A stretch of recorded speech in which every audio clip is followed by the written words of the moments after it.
بسم اللہ الرحمن الرحیم۔ رسول اللہ صلی اللہ علیہ وآلہ وسلم نے فرمایا، جب اللہ تعالیٰ نے زمین کو پیدا کیا تو وہ ہچکولے کھاتی تھی، پھر اللہ تعالیٰ نے پہاڑ کو پیدا کیا اور اسے حکم دیا وہ زمین تھامے رکھے، چنانچہ وہ ٹھہر گئی۔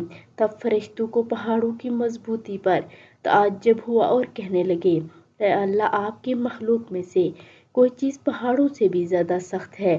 فرمایا، لوہا اس سے بھی زیادہ سخت ہے۔ پوچھا، لوہے سے بھی زیادہ سخت کوئی چیز ہے؟ فرمایا، آگ۔ پوچھا، کوئی آگ سے بھی زیادہ سخت چیز ہے؟ فرمایا، پانی۔ پوچھا، پانی سے بھی زیادہ کوئی سخت چیز ہے؟ فرمایا، ہوا۔ پانی سے بھی زیادہ سخت ہے؟ پوچھا، ہوا سے بھی زیادہ کوئی سخت چیز ہے؟ اللہ نے فرمایا، ہاں، وہ آدمی جو اس طرح صدقہ دے کہ دائیں ہاتھ سے دے تو بائیں کو خبر نہ ہو۔ عرش کا سایہ نصیب ہونے والے 7 قسم کے افراد میں سے ایک وہ بھی ہے جو دائیں ہاتھ سے صدقہ دیتا تو بائیں ہاتھ تک کو خبر نہ ہوتی۔